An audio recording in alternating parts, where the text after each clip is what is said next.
दोस्तों की जैसा कि मैंने आप लोगों को बताया था कि हमारे साथ इस वक्त तन्मय जी मौजूद हैं और इनसे मैं बात करना चाहूंगा कि आखिरकार पीएम ने तीनों सेनाओं को आदेश दे दिया कि अपना टारगेट, अपना समय और अपना तरीका आजमाओ।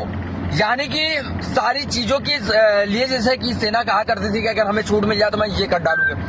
अब सेना को तीनों सेनाओं को जो है फुल छूट मिल चुकी है और अब देखते हैं कि सेना आखिरकार करती क्या। इसी पर बात करने के लिए हमारे साथ तन्मय जी मौजूद है। तन्मय जी, आपका बहुत बहुत स्वागत है हमारे यूट्यूब चैनल पर। धन्यवाद देवेश भाई। और सबसे पहले प्रधानमंत्री मोदी जी को धन्यवाद, क्योंकि उन्होंने सेना को पूरी तरीके से छूट दे दिया है। और वास्तव में हमारे देश की सेना जिस तरीके से पूरी दुनिया में छाई हुई है और पाकिस्तान के अंदर जिस तरीके से भारत की सेना ने एक डर बना के रखा है, डर का माहौल बना के रखा है। बिल्कुल, लेकिन ये माहौल तन्मय जी एक हिसाब से देखा जाए तो बनना भी था, क्योंकि जो है पाकिस्तानियों की जो कायराना हरकत होती है ये आए दिन बढ़ती जाती, कभी एक जवान कभी दो जवान। अब तो जो ये कायराना हमला हुआ है जिसमें 26 से 28 लोगों की मौत हुई, इस पर तो भारत को कठोर कदम उठाने ही थे। देखिए, सबसे पहले तो देवेश भाई एक चीज आप ये जान लीजिए, और जितने भी भारत के लोग हैं मैं आपको बता दूं कि एक कुत्ते की तुलना एक शेर से नहीं की जा सकती है। तो यहाँ पर बिल्कुल आप पाकिस्तान की तुलना भारत से 1% भी मत कीजिए, क्योंकि भारत और पाकिस्तान में जमी आसमान का फर्क है।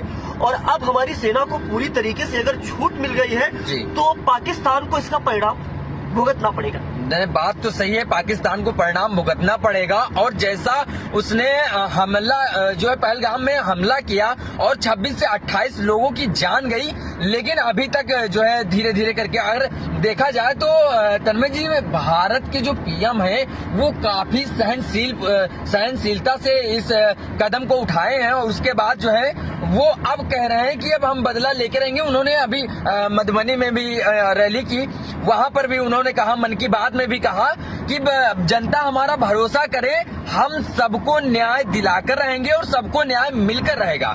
तो पीएम के इस वाक्य पर आपका क्या कहना है? देखिए, प्रधानमंत्री मोदी जी वाकई में भारत के लिए एक काफी अच्छे प्रधानमंत्री साबित हो रहे हैं। और जिस तरीके से आपने पिछले कुछ सालों में देखा होगा कि जिस तरीके से पुलवामा अटैक के बाद जिस तरीके से प्रधानमंत्री मोदी ने पाकिस्तान को मुंहतोड़ जवाब दिया, काफी एक्शन में लगातार मोदी जी जो कदम उठा रहे हैं, इससे पाकिस्तान काफी ज्यादा खौफ में है। और मुझे ऐसा लगता है कि ऐसे प्रधानमंत्री भारत के लिए बहुत ही ज्यादा जरूरी थे।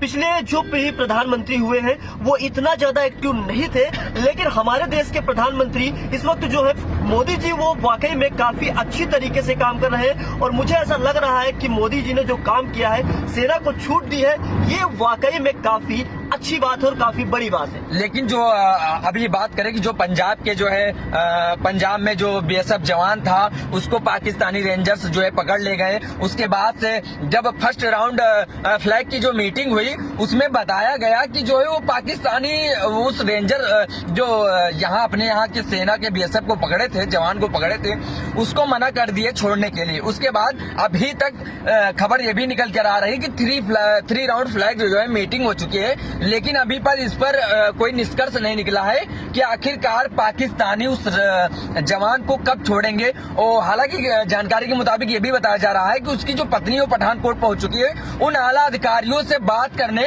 जिन्होंने कहा है कि आपके पति को जल्दी से जल्दी छुड़ा लिया जाएगा। लेकिन उसके घर, उसके परिवार को अभी इस पर कुछ संदेह लग रहा है, क्योंकि जो है तभी उसकी पत्नी जो है पठानकोट गई, क्योंकि पूरा परिवार परेशान है। तन्मय जी, देखिए, एक समय आप लोगों को याद होगा जब भारत ने पाकिस्तान के अंदर एयर स्ट्राइक की थी और हमारे विंग कमांडर अभिनंदन जी जी बिल्कुल, जो कि पाकिस्तान में उनका जो फाइटर एयरक्राफ्ट था वो क्रैश हो गया था। वो पीएम मोदी का वहाँ पे थे, वहाँ पे पाकिस्तानी सेना द्वारा उनको पकड़ लिया गया था। और उस वक्त के पाकिस्तानी ही मंत्री ये बोल रहे थे कि कैसे भी करके विंग कमांडर अभिनंदन को छोड़ा जाए। वो कांप रहे थे। हाँ, पीएम का आदेश भी था कि अगर कल अभिनंदन को नहीं छोड़ा गया तो परसों दुनिया के नक्शे से पाकिस्तान का नाम खत्म हो जाएगा। तो पाकिस्तान के अंदर बिल्कुल जो डर का माहौल बना हुआ है। तो एक हमारे देहात में कहावत कही जाती है कि बकरे की अम्मा कब तक खैर मनाए। हाँ, ये कहावत पाकिस्तान में तो एकदम सटीक बैठती है कि बकरे की अम्मा कब तक खैर मनाएंगी। और वो समय अब आ गया है जब पाकिस्तान को एक हिसाब से देखा जाए तो मुंहतोड़ जवाब मिलने वाला है।